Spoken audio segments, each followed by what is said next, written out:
Tá bom. Boa noite, pessoal. Hoje, o nosso entrevista vai ser com o professor Cassiano Amorim. Nós vamos falar sobre a universidade pública a serviço da população. Vai ser um bate-papo para a gente poder conhecer um pouquinho mais sobre a FJF, essa universidade que tanto faz parte do nosso cotidiano e da nossa cidade, né? Hoje a gente vai aprender e poder conhecer, né, os trabalhos que a UFJF desenvolve, as disciplinas extras que eles têm. O professor Cassiano Amorim é professor da Faculdade de Educação e pró-reitor adjunto de graduação. Vou chamar ele para a gente começar a iniciar o nosso bate-papo, tá bom?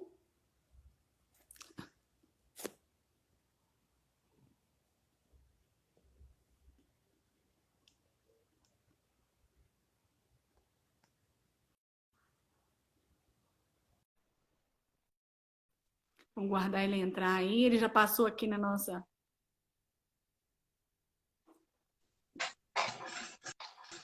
Boa noite, professor. Tudo bem? Boa noite, tudo bem? Aqui minha imagem está travada, daqui a pouco ela deve destravar. Essas internets de Juiz de Fora, né? É isso aí. Faz parte. Faz parte, né? Bom, eu já adiantei um pouquinho, né? Hoje o nosso assunto hoje, o nosso bate-papo vai ser sobre a universidade pública a serviço da população. Eu queria que o senhor, para a gente começar a iniciar o nosso bate-papo, eu queria que o senhor desse um depoimento, falasse um pouquinho, já que o senhor vivencia a universidade, né? Qual a importância que o senhor acha da universidade para a nossa cidade? Visto que a cidade e a universidade hoje se completam, né? Isso.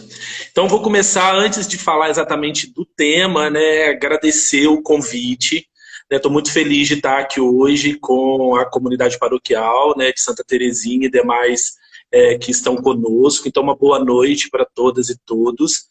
Queria ressaltar, né, que neste momento de pandemia, a necessidade de comunicação e de uma pastoral que pensa a comunicação nesse tempo globalizado e de afastamento social, ela é muito importante para nos manter conectados, né? Seja nos aspectos dos temas gerais, seja pela perspectiva da fé. Então, louvo a iniciativa, dou os parabéns à Paróquia Santa Terezinha, vocês que estão organizando, me sinto muito honrado pelo convite. E dizer, então, que a universidade, de uma maneira geral, ela tem uma capilaridade muito grande em relação àquilo que existe de funcionamento de uma cidade, né? A nossa universidade, a Universidade Federal de Juiz de Fora, ela está presente aqui em Juiz de Fora e lá em Governador Valadares, por meio de uma estrutura física específica. E além desses dois municípios que nós já sabemos que ela existe, ela também existe naqueles outros municípios que tem polos, por exemplo, de educação à distância aqui em Minas Gerais. São vários, agora eu não vou saber mencionar todos, né? Não vou lembrar todas as cidades que nós temos polo, mas são 15 outras cidades que nós temos, então, cursos da Universidade Federal também nesses lugares. E a gente tem entrada, por assim dizer, em diferentes setores da sociedade, né? Nós temos entradas, por exemplo, no campo da saúde, que é muito visível. Às vezes as pessoas pensam que a universidade faz o seu trabalho de formação profissional, que é super importante. Trago alguns dados, né? No campo da graduação, nós temos pouco mais de 20 mil estudantes na universidade. Na pós-graduação, nós temos quase 3 mil estudantes na universidade, somando aí quase 24 mil estudantes. Esses estudantes vêm de todos os lugares do Brasil. A gente tem isso cartografado, mapeado, e isso já é um grande sinal de como a universidade, então, já entra, né? Retornando à sociedade o investimento que essa sociedade faz na universidade pública. né? São quase 5 mil ingressantes todos os anos, contando a pós-graduação mais de 5 mil, né? E também em torno de 3 mil concluintes todos os anos. Aí, como eu estava mencionando, tem a questão que envolve a área da saúde, a capilaridade, as prestações de serviço. A UFJF ela tem uma característica muito importante na nossa cidade e região, por agregar em Juiz de Fora, e começa também a fazer esse tipo de trabalho em Governador Valadares, muitos equipamentos no campo da cultura. Os principais equipamentos culturais da cidade de Juiz de Fora, quem faz a gestão desses equipamentos é a Universidade Federal. Se a gente pegar, por exemplo, o Cine Teatro Central, o Teatro Pro Música, o MAN, o Memorial da República, o Fórum da Cultura, são espaços, então, em que a universidade é quem é responsável pela promoção e pela gestão também pela promoção de eventos e pela gestão desses espaços. Então, um outro exemplo é esse. E aí a gente pode abrir aí um leque enorme, né, de integrações da universidade com a cidade, e aí a gente estende esse nosso papo aí por muito mais do que essa uma horinha que a gente tem aqui para conversar, né? Então, só para iniciar o papo, a universidade ela se integra à vida da cidade dessas maneiras, sem contar a questão que envolve, por exemplo, uma economia urbana em torno da universidade, né? Desses 20 mil alunos de graduação, né, um pouco mais da metade não são de Juiz de Fora e também não são lá de Governador Valadares.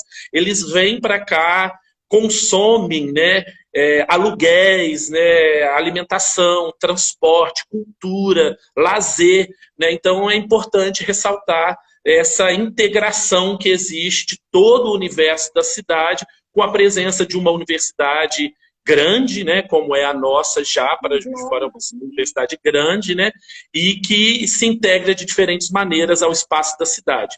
Principalmente hoje, considerando que também o campus da Universidade Federal é uma grande área verde, apesar de hoje ela estar fechada ao uso devido exatamente ao momento que nós vivemos, ao uso público, né, a gente só pode passar por ela, ou quem vai com bastante restrição fazer algum tipo de trabalho lá.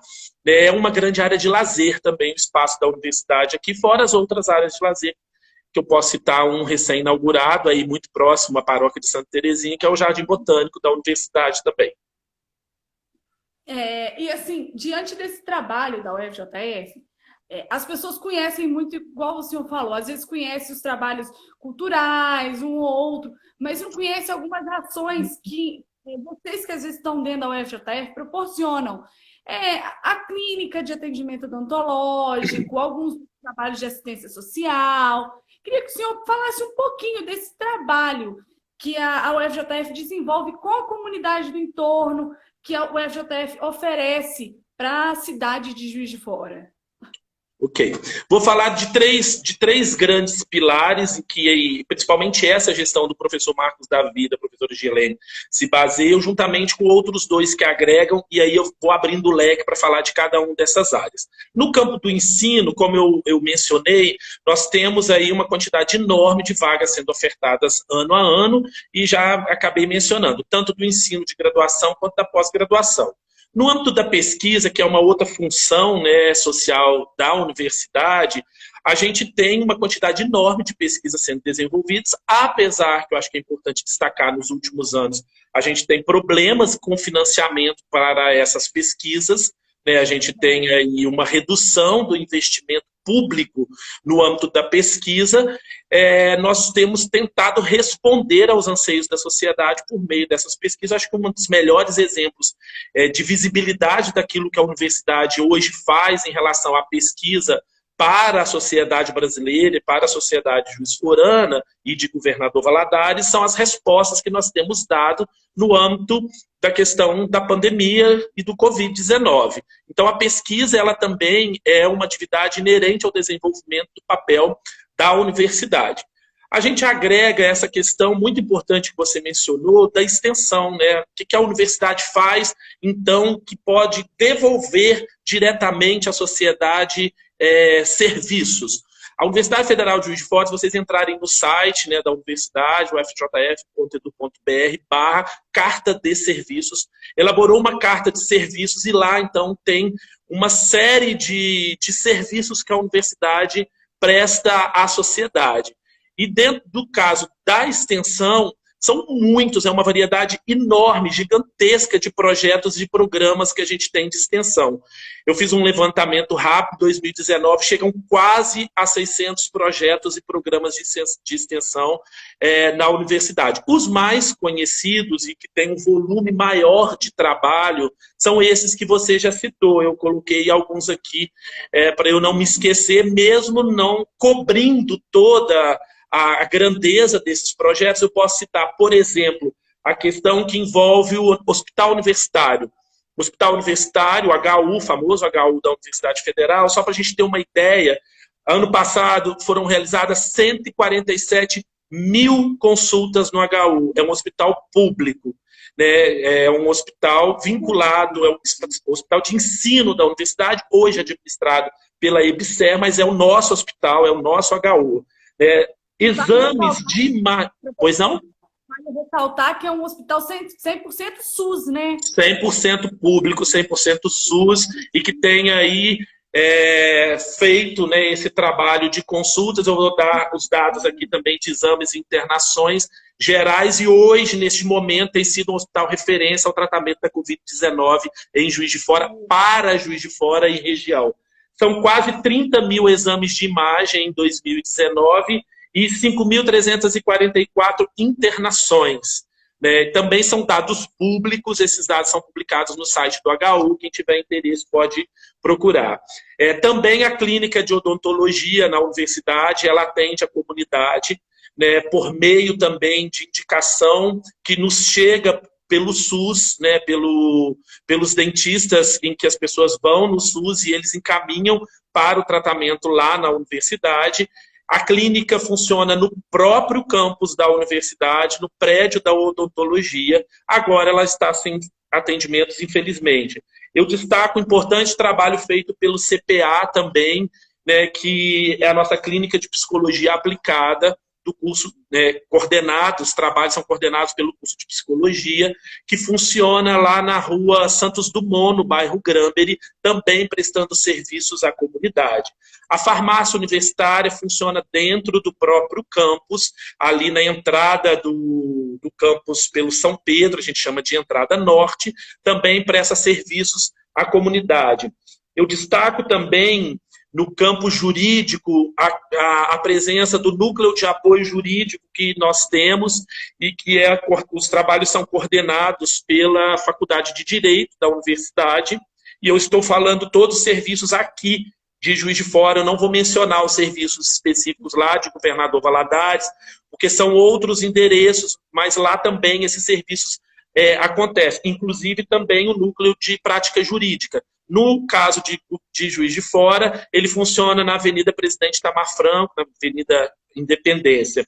Destaco ainda um outro serviço público também importante, que ele é novo para a gente, é novo na cidade, que é o serviço da clínica veterinária, também, que hoje funciona na rua Capitão Arnaldo de Carvalho, ali pertinho da Igreja da Glória, atrás ali da Igreja da Glória, que também é coordenado pelo curso de Medicina Veterinária. Então, são vários serviços que a gente tem e que se vinculam aí de prestação importantes para a sociedade.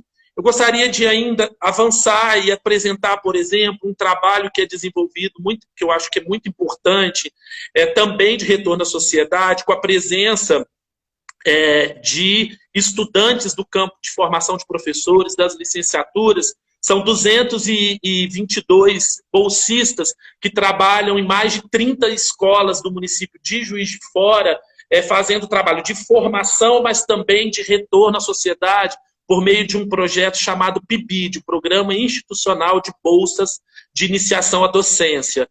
Esse programa ele envolve tanto o professor da universidade quanto o professor da rede pública, seja estadual ou municipal, que recebe esses bolsistas, e esses bolsistas retornam para a sociedade, para os estudantes, para os familiares, para a escola, um pouco daquilo que também é investido neles, porque são bolsas tanto para os professores quanto para os estudantes neste momento. Queria destacar também um outro trabalho que geralmente as pessoas conhecem pouco, mas que tem tido muita importância, que é o trabalho desenvolvido pelo CRIT. O CRIT é um setor da universidade em que ali está concentrada toda a parte de empreendedorismo da universidade ou de pessoas que queiram empreender e precisam de formação e de um espaço de incubação de empresas. Então, o trabalho, eu convido as pessoas a conhecerem o trabalho do CRIT, que também é uma prestação de serviços à comunidade, são cursos gratuitos que são ofertados para empreendedores, pequenos empreendedores, quem não é empreendedor, mas quer aprender sobre... Empresa que, às vezes, muitas vezes precisa de um serviço, né? Às vezes, as empresas precisam de um serviço, às vezes, micro e pequenas empresas não têm como marcar e o CRIT oferece esse Exatamente. trabalho, né? Exatamente. Esse trabalho que envolve o registro de patentes, o registro de marcas, e tem gente que às vezes paga para fazer isso, a universidade oferece esse serviço gratuitamente. Então, é um setor que não aparece muito, às vezes, as pessoas não conhecem só lá o campo da área da saúde, mas que eu acho que é muito importante, então, a gente apresentar esse dado também. E, por fim, um outro... Pois não? Aproveitando o seu gancho também, queria falar, se você pudesse comentar, inclusive, eu fui ex-aluna, e as pessoas às vezes não conhecem, do CAED, né, que também forma gestores públicos e que dá esse retorno, a UFJF dá esse retorno à comunidade de política pública, né? Que lá tem muito curso para formação de servidores públicos, e muitas vezes de graça, e que as pessoas também não conhecem, né? Não tem... Isso. Não buscam acesso. Isso. O CAED, né, como você bem citou, é um setor, é um centro da universidade, né, que eu sinto muito orgulho em poder falar, porque participo das atividades do CAED há muitos anos, né, desde 2007, 2008, aliás, desde 2002, né, que a gente iniciou o processo de avaliação da educação no estado de Minas Gerais, o primeiro CIMAV, Sistema Mineiro de Avaliação, já trabalhei, depois me afastei um pouco por conta de doutoramento e tal, e volto a trabalhar com o CAED desde 2007, 2008, em outros programas de avaliação. Hoje, a gente pode dizer que o CAED é um dos maiores centros de avaliação da educação pública do Brasil. Apesar do momento difícil que a gente vive em termos de crise humanitária, crise econômica, né? O CAED está aí presente em quase todos os estados da federação, desenvolvendo uma série de atividades, sejam elas de consultoria, de prestação de serviços no campo da avaliação, ou seja, formando profissionais para atuar no campo educacional, como gestores, como docentes, porque a gente tem um programa de pós-graduação, né, em gestão e avaliação da educação pública, e que é um programa que a gente chama de semipresencial, e que nós fazemos convênios com estados e municípios do Brasil inteiro, e docentes de estados e municípios do Brasil inteiro vêm a Juiz de Fora em janeiro, julho, janeiro, para poder, então, fazer a sua formação, e durante os outros meses do ano a gente faz essa formação à distância, né, por meio de redes como essas que nós estamos utilizando aqui agora para nos comunicar. Então, o CAED, de fato, ele presta um grande serviço como formulador, como agente que auxilia na formação, na organização de políticas públicas do campo de educação, e dentro aí do trabalho que é feito junto da Faculdade de Educação, o CAED tem um destaque exatamente pela sua grandeza hoje e pela abrangência que o CAED tem no cenário nacional e internacional, porque também tem muitas parcerias. Hoje o CAED participa de uma parceria com a União, países da União Europeia, no desenvolvimento de tecnologias de avaliação em larga escala, remotas, por exemplo. Então, de fato, é importante a gente destacar. E também queria aproveitar e destacar o importante papel, como já mencionei, da cultura nesse cenário que a gente tem em Juiz de Fora. Só para a gente ter uma ideia, eu selecionei aqui alguns dados para apresentar também. No campo da extensão e cultura, nós tivemos, ano passado, 31 mil visitas no Centro de Ciências da Universidade. Né? Ou seja, 31 mil pessoas visitaram o Centro de Ciências. Nós tivemos quase 8 mil visitas guiadas aos espaços culturais e museus administrados pela UFJF, seja os museus que existem dentro do Centro de Ciências ou o Memorial da República, IMAM, que também tem acervos específicos e que são geridos pela universidade. Nós tivemos em torno de 80 mil pessoas que participaram de atividades culturais organizadas pela universidade nos seus ambientes culturais. Então, é um público enorme que nós tivemos o prazer de receber nos espaços da universidade, e que a Pró-Reitoria de Cultura administra. Então, acho que são dados importantes para a gente apresentar também, porque às vezes as pessoas não sabem, não conhecem, e a gente tem agora, todos estão fechados, a gente não tem, infelizmente, possibilidade de visita a esses espaços, mas tudo está sendo preparado para que, no primeiro momento de possibilidade de retorno, a gente possa receber a população novamente com os protocolos de segurança, de biossegurança adequados para aquilo que o momento exige. Professor, fugindo um pouquinho até da nossa pauta, assim, puxando um gancho para a área que eu vi que o senhor gosta de falar, como está sendo essa adaptação, o senhor, enquanto reitor, de coordenar uma equipe, enquanto também como professor nessa pandemia? E como vai ser, como o senhor pensa que vai ser esse pós-pandemia? Visto que as aulas agora tendem a ser mais virtuais, até pelo número de pessoas que circulam na UFJF, acredito que tão cedo a gente não consiga ter aulas presenciais, conforme eram antigamente, Como o senhor está vendo essa perspectiva aí de um novo futuro, essa modernização com ter que passar ainda o conteúdo bruto, essa questão assim? Bem, vamos falar primeiro, é um tema de fato muito desafiador. Vamos falar primeiro de como nós estamos nos organizando para o momento da pandemia. De fato, tem sido muito desafiador organizar todo um currículo de diferentes 90 e tantos cursos de graduação, mais 60, quase 70 cursos de pós-graduação, reorganizar aquilo que nós fazíamos presencialmente para que seja feito de maneira remota, não é um trabalho fácil e nem rápido.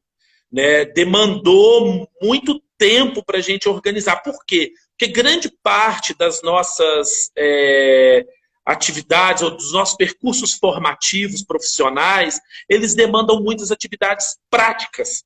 E essa atividade prática, ela demanda presença física, o contato tete a tete, professor, aluno, aluno monitor, aluno bolsistas, E esse trabalho, infelizmente, está inviabilizado. O Comitê de Monitoramento da Universidade já aprovou que antes do dia 30 de novembro a gente não volta com atividades presenciais. Então, a gente tem que organizar para que tudo funcione remotamente nesse momento. Readaptar, um momento de aprendizagem mútua. A gente está aprendendo a fazer de novo aquilo que era presencial à distância, de maneira emergencial. Nós não estamos transferindo o que é presencial para o ensino à distância. A gente está fazendo uma adaptação. Dessa forma, a pós-graduação já tem aulas acontecendo remotamente. As orientações e defesas de TCC da graduação, trabalhos de conclusão de curso, monografia, já estão acontecendo também, e dia 21 de setembro, a universidade aprovou, por meio de resolução própria do Conselho Superior e do Conselho Setorial de Graduação, a gente volta, então, com o ensino remoto para a graduação, para todos os cursos, sendo que a gente tem a maior parte da oferta agora são as disciplinas teóricas e algumas disciplinas práticas que os cursos entenderam poder fazer remotamente. Até quando, Cassiano, isso vai durar? A gente ainda não tem uma resposta, a gente não sabe ainda, infelizmente, até quando vai durar. Nós aprovamos na universidade que esse primeiro semestre seja finalizado de maneira remota, e ele finaliza no finalzinho de novembro, e depois iniciamos ainda em dezembro o segundo semestre de 2020, e ele finaliza lá em março. Esses a gente sabe que nós já planejamos. ah, não, e se mudar essa situação e a gente puder retornar antes de março presencialmente? Aí, a partir de agora, do momento em que está sendo retomadas as atividades à distância, é que nós vamos começar os estudos de viabilidade de um retorno presencial ou de um retorno semipresencial.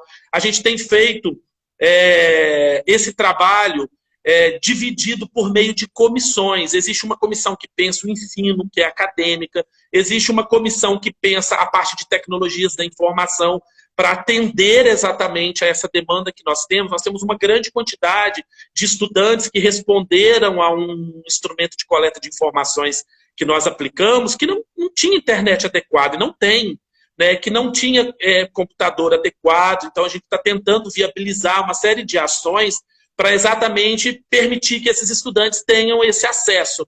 Professores que não tinham capacitação, por exemplo, ao uso do que a gente chama de AVA, ambientes virtuais de aprendizagem, e por meio de plataformas. A universidade vai adotar 2 plataformas.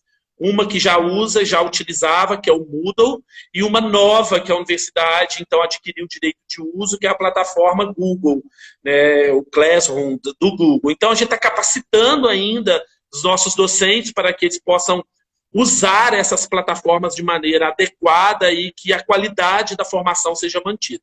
Quando a gente puder voltar, eu acredito que o desafio será outro, né? Tem uma comissão muito importante trabalhando, que é a Comissão de Biossegurança e Saúde, que está criando os protocolos de uso da universidade. A universidade, ela agrega no seu espaço físico do campus, e eu vou falar só de Juiz de Fora, quase uma população da cidade de Bicas, por exemplo, um pouco mais, né? A gente tem aí, uma cidade dentro da cidade. É uma população muito volante, porque tem gente que estuda de tarde, tem gente que estuda só de noite. Então, realmente, né, um caso que tem que ser pensado com muito cuidado. Né? É muito fluxo. Nós vamos trazer para Juiz de Fora estudantes do Brasil inteiro, e fora a população da própria UFJF, que é uma população fixa. Nós somos 1.800, um pouco mais de 1.800 docentes, um pouco mais de 1.500 técnicos em assuntos educacionais, tais, quase 1.000 terceirizados. Né? Então, existe aí uma população grande de pessoas que trabalham na universidade. E, às vezes, a gente vê as pessoas reclamando, nossa, o campus está fechado, não pode estacionar. Exatamente para manter a segurança das pessoas que estão lá trabalhando. Né? Os nossos laboratórios, né, como quase todos devem saber, neste momento de pandemia, a universidade não parou. Nós só não estávamos tendo ações, atividades de ensino, porque agora a gente já está retomando essas atividades e a universidade passa também a fazer ensino. Né? Então, tem muita gente trabalhando nos laboratórios da universidade. São 2 laboratórios que estão respondendo em convênios com o Estado e com a Prefeitura, fazendo os exames, né, dando resultados. Se a gente tem uma possibilidade de um mapeamento mais próximo da realidade da contaminação, por exemplo, em Juiz de Fora e região, isso se deve à entrada dos 2 laboratórios da Universidade Federal neste trabalho de prestação de serviços à nossa comunidade, né, fazendo... Oi? A entrega dos resultados da UFJF. A entrega dos resultados, exatamente. Então, além disso, né, eu já gostaria de destacar aí, desde o primeiro momento do isolamento, do nosso isolamento, a universidade começou a se movimentar, produzindo estratégias de combate à Covid. Né? Nós tivemos projetos importantíssimos, por exemplo, de produção de face shields, né, das máscaras, projetos inteiramente desenvolvidos por docentes e estudantes nossos, que estão, inclusive, patenteados como produtos da universidade, desenvolvidos na universidade, né, e que têm sido produzidos e entregues aí ao setor de saúde, principalmente aos hospitais que trabalham, né, ao setor no combate, né, à pandemia, a produção de álcool gel que não para. Nós temos aí diferentes unidades trabalhando nessa produção. Nós temos uma intensidade enorme de produção de sabão em barra também, né? Porque lavar as mãos, né, é um ato importantíssimo no combate, né, ao uso do álcool gel, mas também a produção de sabão. Então, ela continua, todos esses trabalhos continuam sendo desenvolvidos. Houve uma movimentação intensa dos grupos de extensão da universidade também na produção de máscaras de tecido, né? Então, houve aí trabalhos ensinando a fazer, como fazer essas máscaras, né?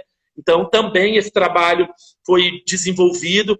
Destaco o trabalho também importante da Faculdade de Enfermagem, com enfermeiros do HU, enfermeiras, na campanha de vacinação contra H1N1, né, que foi um momento em que a universidade se dispôs a ajudar o município, organizamos a vacinação, as pessoas iam de carro na universidade, né, e se vacinavam, né, com todo o cuidado, né, que aquela equipe de profissionais da saúde se dedicou. Então, são muitas as ações, fora a questão da telemedicina que está sendo desenvolvida, uma série de ações, né, vinculando a universidade, a prefeitura, ao próprio trabalho de pesquisa, né, das pessoas envolvidas aí nos estudos da estatística, né, trazendo respostas para a gente sobre o comportamento da pandemia em Juiz de Fora e região, que permite, ou deveria permitir, a tomada de decisões, né? Então, são muitas as ações, né, e que, neste momento aí de mais de 5 meses já, né, de paralisação de atividades de ensino, e que agora elas estão sendo retomadas, a universidade desenvolveu e continua desenvolvendo. E como é para o senhor acompanhar essa trajetória? Porque, como o senhor falou, vocês tiveram que se reinventar na parte de ensino, mas também tiveram que dobrar a produção, se reinventar nos quesitos de ciência, como na produção do álcool em gel, na produção de testes. Eu fiz uma pesquisa rápida e vi até que a universidade chegou a entregar mais de 2.000 testes para a prefeitura, né, de Covid. Como o senhor vê essa reinvenção da UFJF? Assim, essa entrega, claro que já tinha uma entrega à comunidade, mas essa entrega em massa em tempos de pandemia. Esse é um trabalho muito difícil de ser realizado. Eu gostaria de primeiro destacar essa questão, porque ele envolve diferentes agentes. Não depende só da universidade, né? Então, depende, além da questão específica, técnica, de ter gente capacitada, né, docente e TAI, para fazer o trabalho, né, que é um trabalho muito específico, de muita técnica, de muito estudo, de muita ciência, né? A gente precisa de outras articulações, né? Articulações políticas, articulações econômicas, para que isso tudo acontecesse. O nosso reitor, professor Marcos Davi, professora Girlene, que é principalmente a Girlene do campo da saúde, juntamente com os diretores das unidades onde esses testes vêm desenvolvendo, fizeram uma força-tarefa para credenciar, então, esses laboratórios, para que esses laboratórios pudessem, então, prestar esse serviço. Então, há um esforço científico, né, que é a especificidade nossa, né, da universidade, produzir ciência, né, acender a vela, mas também iluminar o mundo, né? A gente é bíblico, né? A gente não acende uma vela para colocar debaixo do balaio, a gente acende a vela para colocar no alto e ela iluminar o mundo. Então, é isso, a ciência que nós produzimos... Professor, a sua internet acho que está falhando, porque o seu rosto estava meio quadriculado. Aí, melhorou? Voltou. Melhorou, voltou. A minha imagem está travada até agora. É exatamente isso. A gente tem... Está travando? Aí, voltou. Melhorou? A minha não, mas se tá bom para vocês, a gente continua falando. O professor está travando. Voltou, está me ouvindo, professor? Sim, estou ouvindo. Professor? Ó, a imagem do professor está travando. A gente vai tentar reconectar aqui com ele. Tá bom, manda abraço, tá bom.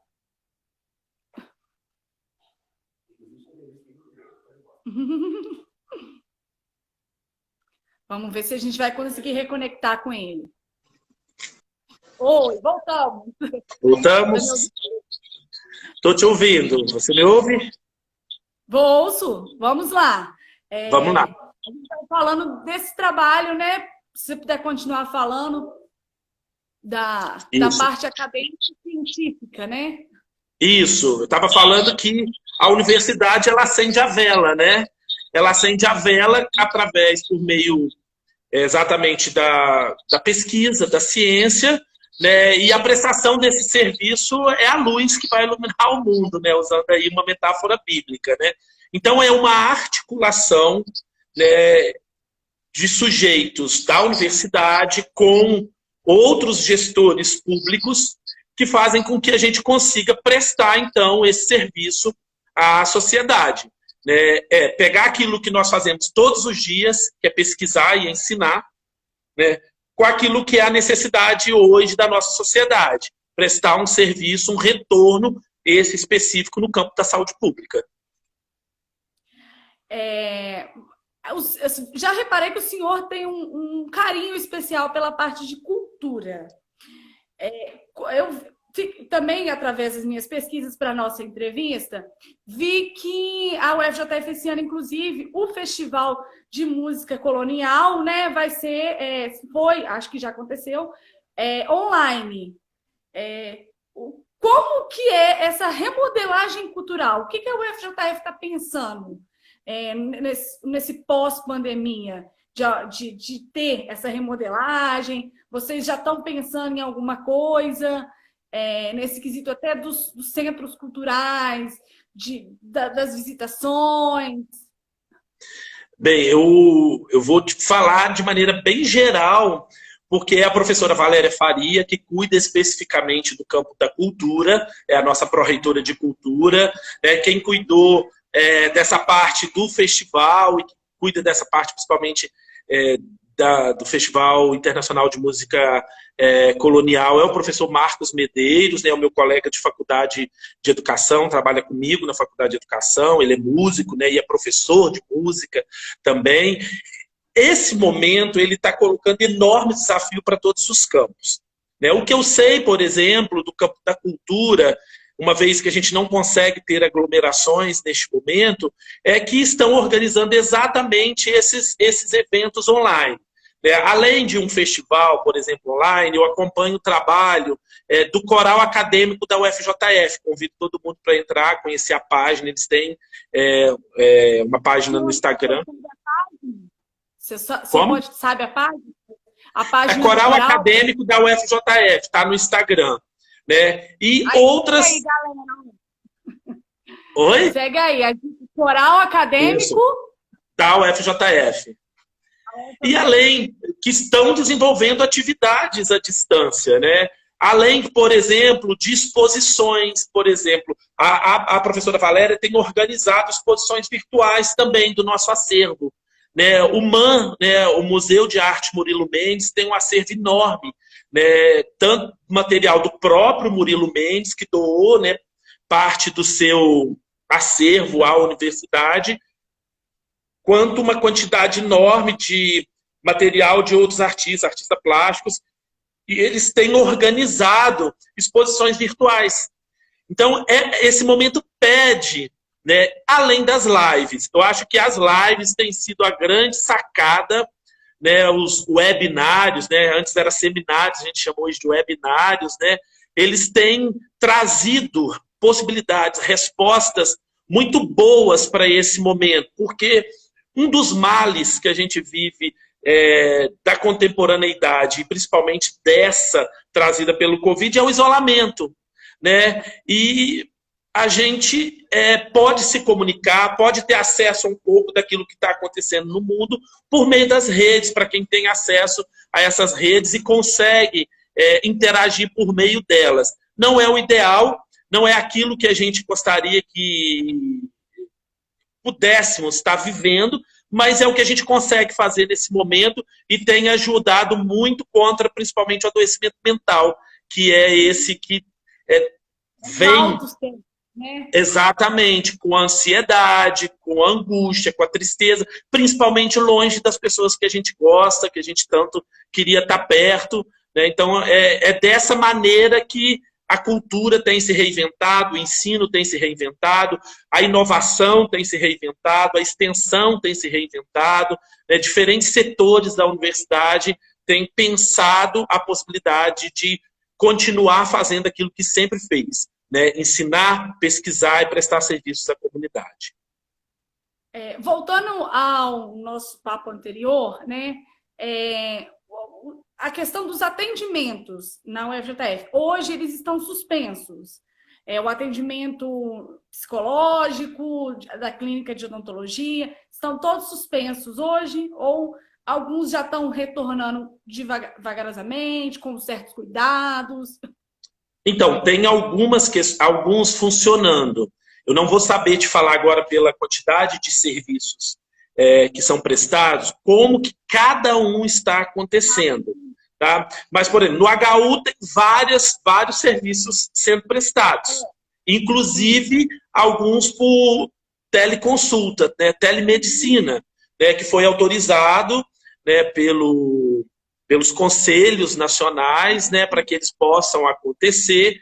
Então, está acontecendo. Na psicologia, também tem até um programa que eu coloquei aqui, chama... Deixa eu achar aqui, que eu achei tão legal o nome do programa. Papo Reto, Educação, Comunicação, Informação e Saúde.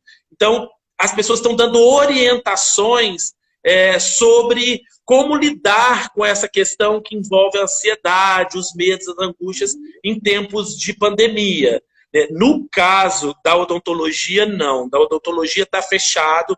É um setor muito sensível a essa questão da contaminação, né? No tratamento odontológico são produzidos muitos aerossóis, né? Então ainda não há atendimento no setor de odontologia da universidade. Agora, outros setores, como nós já destacamos aqui, estão se reinventando para poder exatamente não perder esse contato, não perder esse vínculo com a comunidade. Existe dentro do site da universidade um campo só sobre projetos e ações da universidade no período de pandemia. Então, as pessoas podem entrar e aí está separado por diferentes tipos de cursos. Né? Por exemplo, a psicologia está dando suporte psicológico a profissionais de saúde. Né? Como a gente sabe que esses profissionais estão diretamente ali no front, né? Exatamente. Então, para eles estão dando não só para profissionais de saúde da universidade, mas profissionais de saúde de maneira geral. Né? O serviço social também tem prestado alguns tipos de serviços à comunidade. Então, são muitos os serviços, tem uma lista enorme de serviços. Vamos só ressaltar, no site da UFJF, aí tem um linkzinho.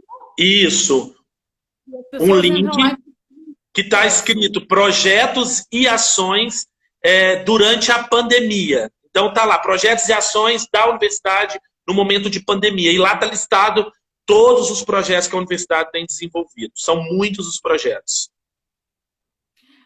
E assim, é legal porque as pessoas muitas vezes não têm esse acesso à informação, né? Acho que a universidade, só pelo campo em si está todo fechado, acham que a universidade está toda parada. Não. E é legal a gente saber essa continuidade dos trabalhos, o quanto vocês também têm se reinventado para dar continuidade nesse trabalho, né? Sim, exatamente. Vou dar um exemplo de hoje, por exemplo. O Conselho Superior da Universidade aprovou a retomada das atividades agora da graduação, como eu já falei, dia 21 de setembro, mas a escola básica já retornou na universidade. A universidade tem uma escola, né, famosa em Juiz de Fora, que é o Colégio de Aplicação João 23, em que as aulas já foram retomadas também remotamente.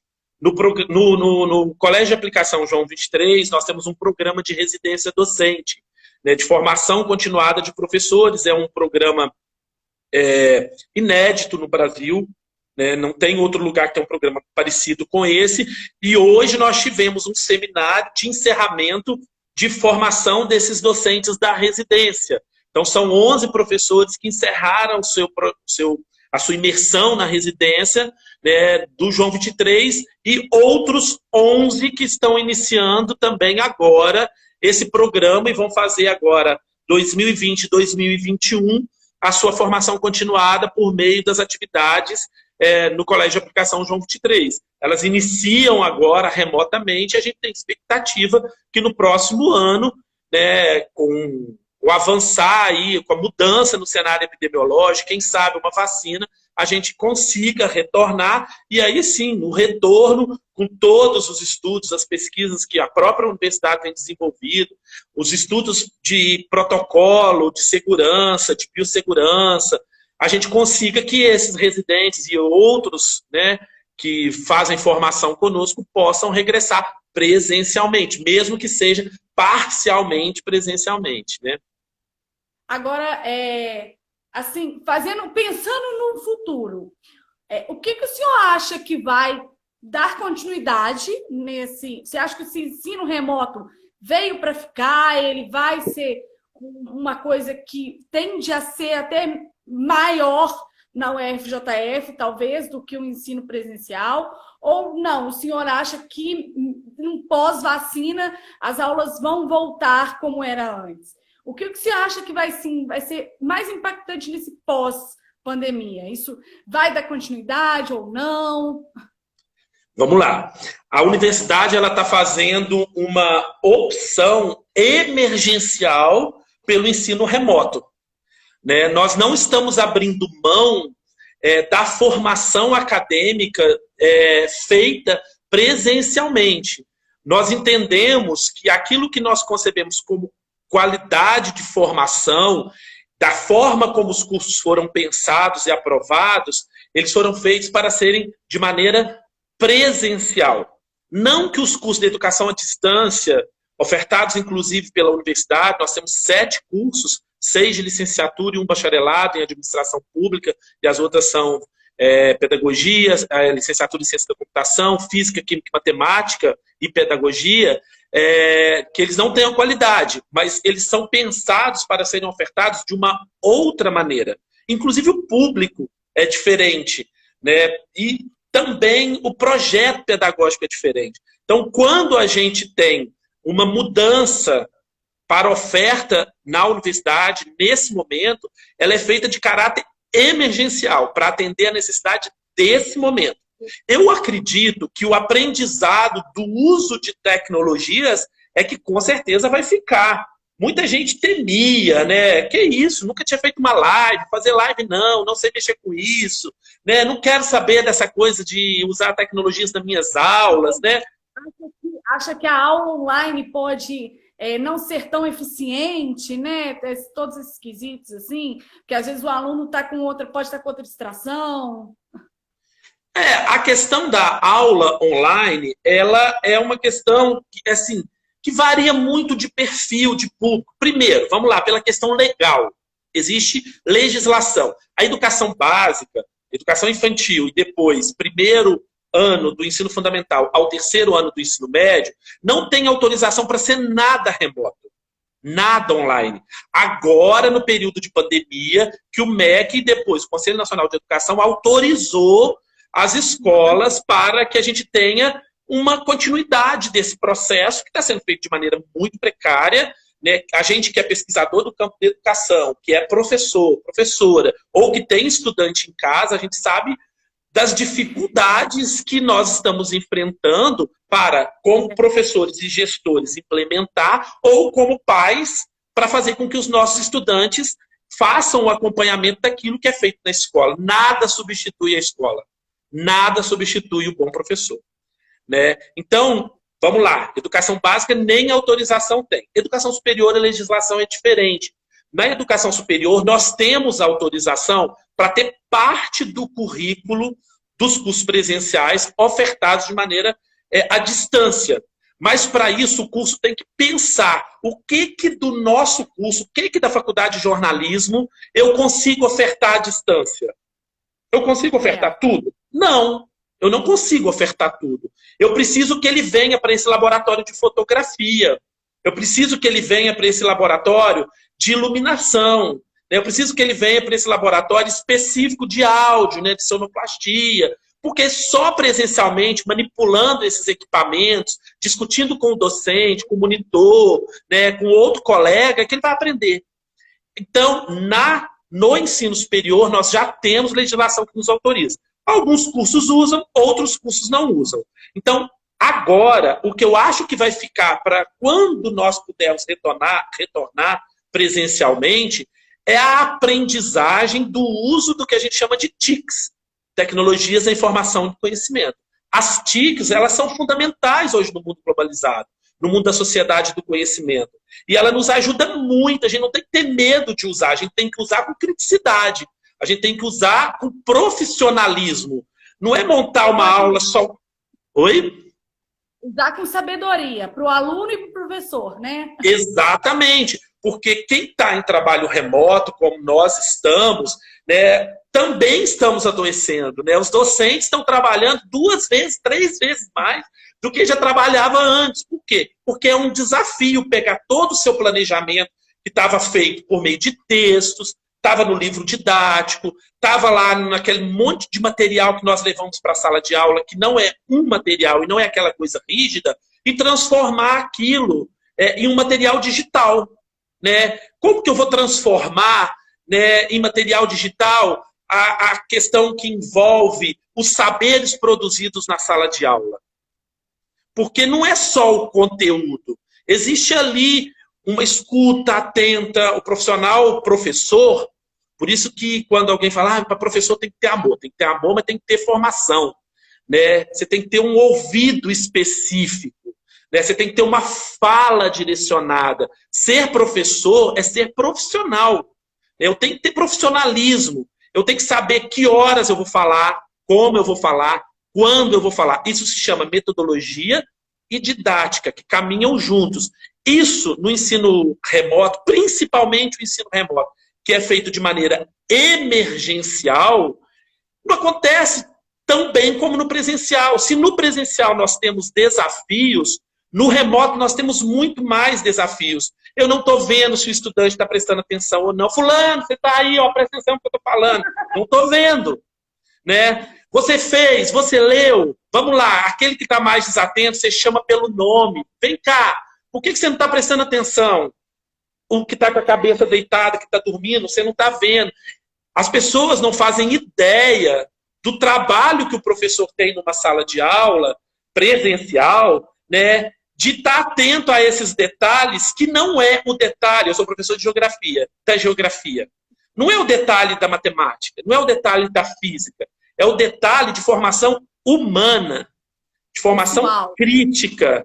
Né? Por quê? Porque tem uma criança de 11 anos, 12 anos, do 6º ano, e eu estou dando aula lá para ela, que vive dormindo. Por que a menina está dormindo? Né? Eu posso falar aqui, né?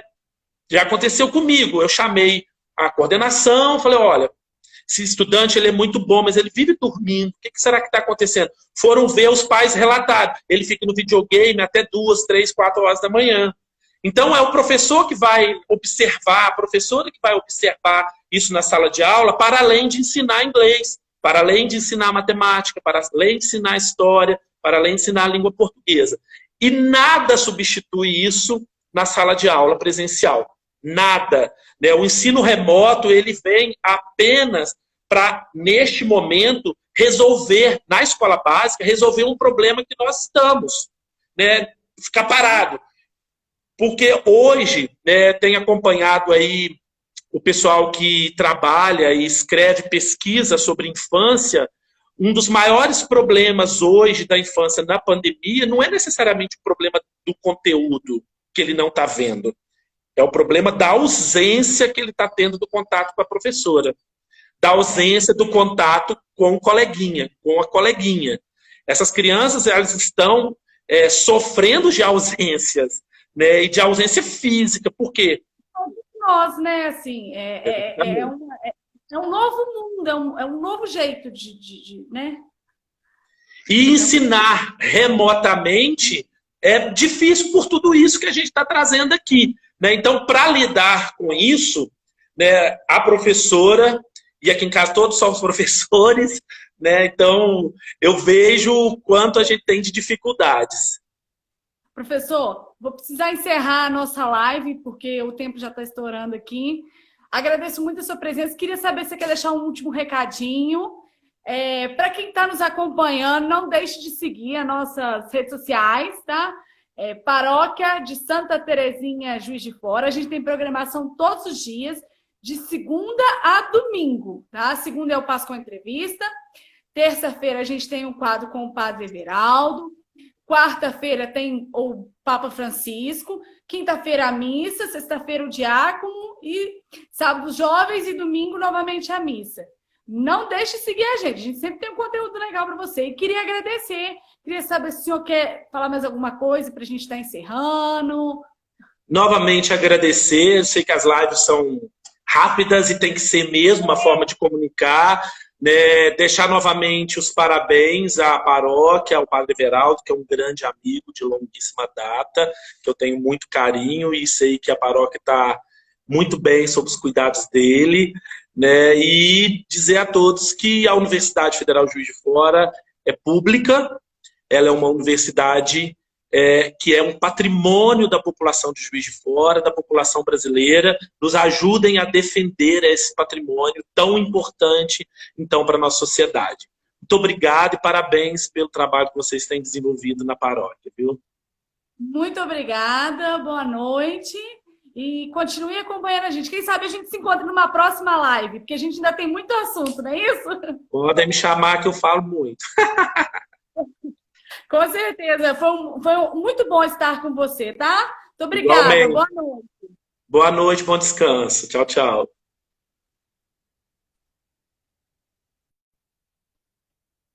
Bom, galera, esse foi o nosso papo com o professor Cassiano. Espero que vocês tenham gostado. Não deixem, como eu falei, não deixem de acompanhar a gente aqui nas redes sociais. Segue a gente no Instagram, curte a gente no Facebook, aciona o sininho no YouTube para sempre estar acompanhando as nossas postagens. Boa noite, fiquem com Deus, uma semana abençoada e até a próxima live.